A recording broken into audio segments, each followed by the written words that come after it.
Heute geht es mal nicht um Geschichte, sondern um was Praktisches aus meinem Alltag als Sängerin, um lateinische Aussprache.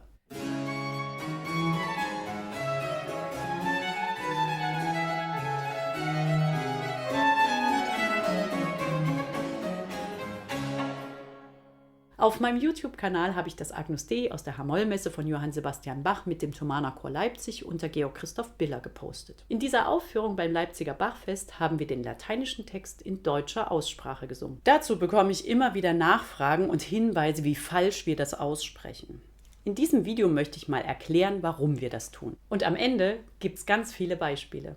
Denn mit Latein ist das ja so eine Sache. Aktiv gesprochene Sprachen verändern sich im Laufe der Jahrhunderte. Deshalb habe ich auch eine Shorts-Reihe, meine liebsten Barockworte, in der ich Redewendungen besonders aus Bachs Werk erkläre, die uns heute nicht mehr so geläufig sind. Und dann gibt es in der Aussprache natürlich regionale Unterschiede. Norddeutsch klingt anders als Bayerisch, Sächsisch anders als Rheinländisch und in England spricht man anders als in Australien. Soweit, so klar. Latein ist in den letzten 2000 Jahren zwar weit verbreitet gewesen, wurde aber vor allen Dingen geschrieben und nicht gesprochen. Egal in welcher Wissenschaft man sich bewegte, man veröffentlichte seine Erkenntnisse teilweise sogar bis ins 20. Jahrhundert noch auf Latein.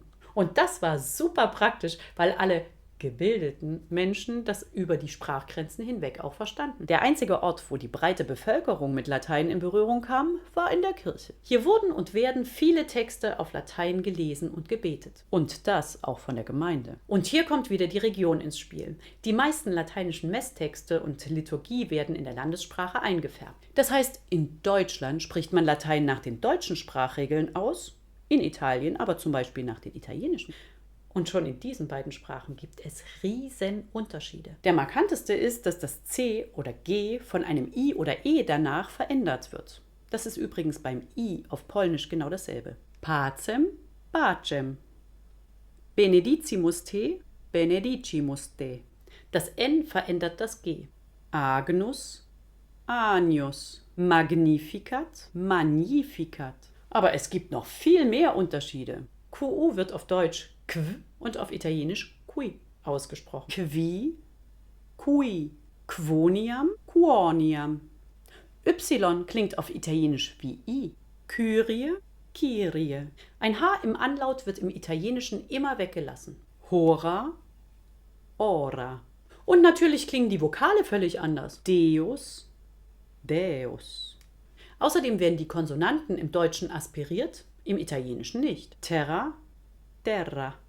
Und das sind nur die ganz grundlegenden Unterschiede. Und natürlich machen sich innerhalb eines Sprachraumes auch die Dialekte mit ihren Eigenarten bemerkbar. Das stimmhafte S, das dem Bayerischen schwerfällt, kommt da auch im Latein nicht vor. Während man weiter nördlich Hosanna und Sanctus sagt, ist es in Bayern Hosanna und Sanctus. Und in Frankreich wird Latein wieder ganz anders ausgesprochen. Oder in Spanien. Oder in England. Das Wissen darum und das Beschäftigen damit ist Teil meiner täglichen Arbeit als Sängerin. Ein Werk wie Bachs H-Moll-Messe soll trotz der einzelnen Teile eine Einheit sein. Deshalb suchen wir nicht nur musikalisch-stilistisch einen gemeinsamen Weg zwischen Orchester, Solistinnen und Solisten und Chor, sondern zwischen uns Sängerinnen und Sängern auch sprachlich. Eine wichtige Absprache ist immer, welches Latein gesungen wird.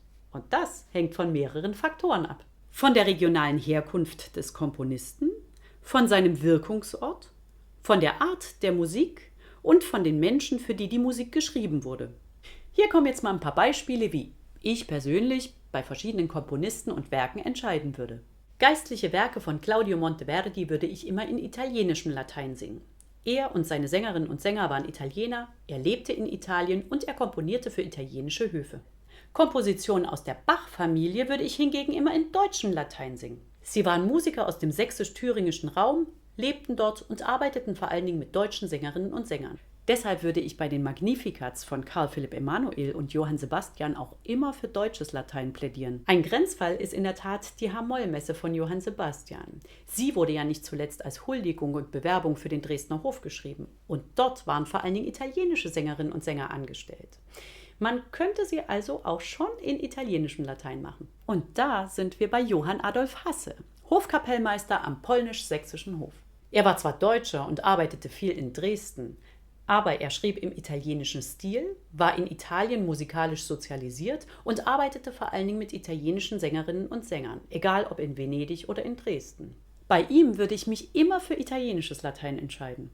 Mozart, Haydn oder Schubert-Messen kann man, obwohl die Komponisten dem deutschen Sprachraum angehören, auch gern in italienischem Latein singen. Während meines Studiums in Salzburg habe ich gelernt, dass die dortige Kultur sehr nach Italien ausgerichtet ist. Auch sprachlich. Singt aber ein deutscher Kirchenchor diese Musik, wird ihm die deutsche Aussprache wahrscheinlich leichter fallen und es entspricht auch mehr seiner Tradition.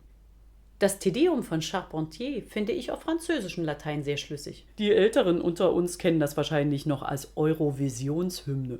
Charpentier war ja Franzose, lebte in Frankreich und komponierte für Franzosen. Allerdings muss ich zugeben, dass französisches Latein in meinem Arbeitsalltag recht selten vorkommt und dann bedarf es immer sehr genauer Absprachen, um da sprachlich zusammenzukommen.